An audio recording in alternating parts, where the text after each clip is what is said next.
Of in the maths class once again. Student, आज हम start करने जा रहे हैं अपनी एक्सरसाइज 1.1 के रिमेनिंग क्वेश्चंस। तो स्टार्ट करते हैं क्वेश्चन नंबर 4 से।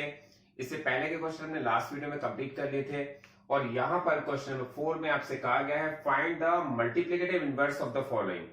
आपको यहाँ पर क्या फाइंड करना है? मल्टीप्लिकेटिव इनवर्स, और हम इसको रेसिप्रोकल भी कहते हैं।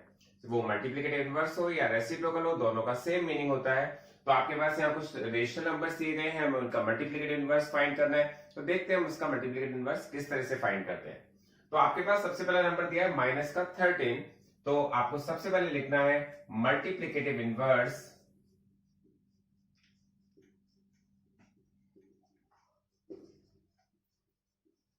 ऑफ -13।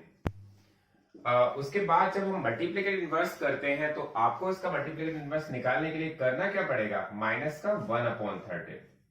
इसका मतलब ये है, ये वैल्यू रेसिप्रोकल हो जाती है, ये वैल्यू इनवर्स हो जाती है। एक बात बहुत ही क्लियर हो जानी चाहिए आपके पास, क्योंकि अभी आपने इससे पहले सीखा है एडिटिव इनवर्स कैसे फाइंड किया जाता है।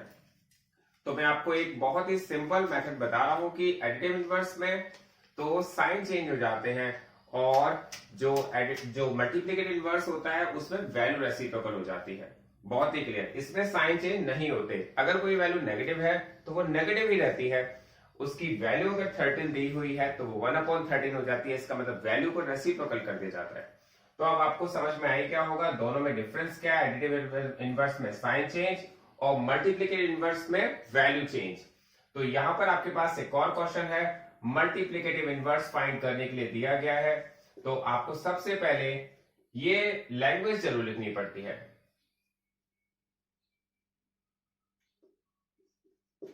मल्टीप्लिकेटिव इनवर्स ऑफ माइनस का 13/19। तो आप माइनस का 13/19 का मल्टीप्लिकेटिव इनवर्स फाइंड करेंगे तो आपके पास क्या आएगा? आपके पास आएगा 19/-13। ये बात आपको बहुत अच्छी तरह समझ में आ जानी चाहिए थी। 19 जो हमारे पास डिनोमिनेटर के प्लेस पे था वो न्यूमरेटर के प्लेस पे आ गया, जो -13 न्यूमरेटर के प्लेस पे था वो डिनोमिनेटर के प्लेस पे चला गया। बट एक बार मैं आपको पहले भी बता चुका हूं कि कभी भी आपके पास कोई क्वेश्चन ऐसा आ जाए जहां पर डिनोमिनेटर में नेगेटिव वैल्यू आ जाती है, आप उसको न्यूमरेटर में ला सकते हैं। तो यहां पर हमारे पास ये कंप्लीट हो गया है सेकेंड पार्ट भी। एक बात और मैं क्लियर करूं कि ये जो लैंग्वेज है जो हमें लिखनी होती है मल्टीप्लिकेटिव इनवर्स ऑफ, ये हर किसी क्वेश्चन में कंपलसरी है। कई स्टूडेंट इसको इस तरह से करते हैं जो हमें नहीं करना। वो इस तरह से लिख देते हैं 19 अपॉन, वो लिख देते हैं -13/19 इज इक्वल टू -19/13। ये बिल्कुल रॉन्ग मेथड है। इस तरह से आपको नहीं लिखना। जब तक आप इस लैंग्वेज को नहीं लिखेंगे तो फिर आप इसको रेसिप्रोकल नहीं कर सकते। इसके बाद नेक्स्ट देखते हैं, इसका थर्ड पार्ट। आपसे कहा गया 1/5 का मल्टीप्लिकेटिव इनवर्स फाइंड कीजिए। तो मैंने बताया आप मल्टीप्लिकेटिव इनवर्स लिखेंगे सबसे पहले।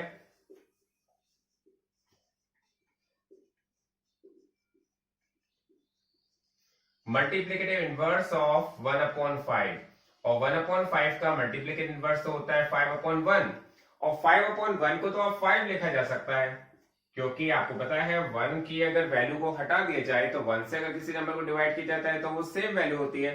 तो 5/1 इज इक्वल टू 5। इसके बाद इसका नेक्स्ट पार्ट देखते हैं, फोर्थ पार्ट। आपसे कहा गया मल्टीप्लिकेटिव इनवर्स फाइंड कीजिए -5/8 इंटू माइनस का 3/7। तो देखते हैं इसको कैसे फाइंड करते हैं।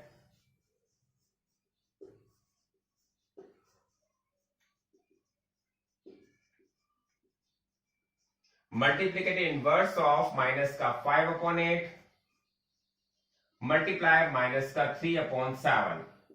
तो आपको सबसे पहले क्या करना पड़ेगा? इनको मल्टीप्लाई करना पड़ेगा और जो वैल्यू आएगी उसका मल्टीप्लिकेटिव इनवर्स फाइंड करना है।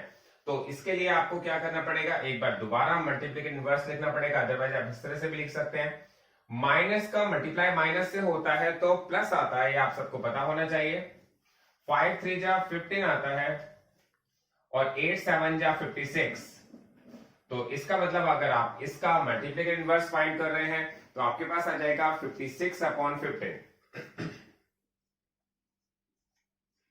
तो ये क्वेश्चन भी आपको अच्छी तरह समझ में आ गया होगा, क्योंकि सबसे पहले आपने इन दोनों को वैल्यूज को सॉल्व किया है और उसके बाद जो वैल्यू आई है आपने उसका मल्टीप्लिकेटिव इनवर्स फाइंड किया है और मैंने बताया मल्टीप्लिकेटिव इनवर्स और रेसिप्रोकल दोनों का सेम मीनिंग होता है। इसके बाद हम इसका फिफ्थ पार्ट देखते हैं।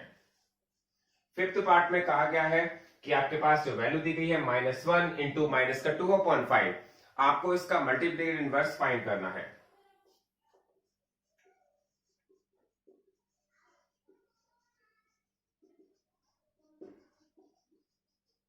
Multiplicative inverse of -1 multiplier -2/5। तो सबसे पहला काम हमें यह करना है कि हमें इसको दोबारा लिखना है, अदरवाइज इस तरह से लिखना है। -1 का मल्टीप्लाई -2 से करेंगे, आप देखते हैं माइनस माइनस प्लस हो जाता है। ये तो मैंने आपको पहले ही बता चुका हूं, जब दोनों साइन नेगेटिव होते हैं तो उसकी वैल्यू पॉजिटिव हो जाती है। माइनस माइनस प्लस एंड 2 1 2/5, और इसका मल्टीप्लिकेटिव इनवर्स हो जाएगा 5/2। तो ये पार्ट भी आपको बहुत ही क्लियर समझ में आ गया होगा। इसके बाद एक नेक्स्ट नंबर है, लास्ट नंबर है, 6 पार्ट है आपके पास, कहा गया है इसका भी मल्टीप्लिकेटिव इनवर्स फाइंड कीजिए। तो सबसे पहले आपको ये तो लिखना ही है, और ये तो कंपलसरी है लिखना, इसके बिना तो हम वर्क नहीं कर सकते। मल्टीप्लिकेटिव इनवर्स ऑफ -1, -1 का मल्टीप्लिकेटिव इनवर्स क्या होता है? तो -1 का मल्टीप्लिकेटिव इनवर्स करेंगे, इसका मतलब ये हो जाएगा 1/-1, और 1/-1 को आप लिख सकते हैं -1, क्योंकि देखिए आपको बहुत ही क्लियर हो जाना चाहिए कि जब हमारे पास -1 का मल्टीप्लिकेटिव इनवर्स हम फाइंड कर रहे हैं तो -1 डिनोमिनेटर के प्लेस पे आ जाएगा, 1 ऊपर आ जाएगा। और मैंने बताया डिनोमिनेटर में हम माइनस रखते नहीं है, उसको न्यूमरेटर में ले आते हैं, और -1 का 1 से डिवाइड करेंगे तो -1। इसका मतलब ये बहुत ही क्लियर हो गया कि -1 का जो मल्टीप्लिकेटिव इनवर्स होता है वो -1 ही होता है। सिमिलरली हमारे पास 1 एक ऐसा नंबर है जिसका मल्टीप्लिकेटिव इनवर्स फाइंड करते हैं या रेसिप्रोकल फाइंड करते हैं, तो 1 का रेसिप्रोकल भी 1 ही होता है, और -1 का रेसिप्रोकल भी -1 होता है। तो आपको ये क्लियर हो गया होगा, और हमारी इस वीडियोस में एडिटिव इनवर्स और मल्टीप्लिकेटिव इनवर्स में क्या डिफरेंस होता है वो भी क्लियर हो जाना चाहिए, कहीं कोई कंफ्यूजन नहीं रहा हो जाना चाहिए। Thanks for watching this video.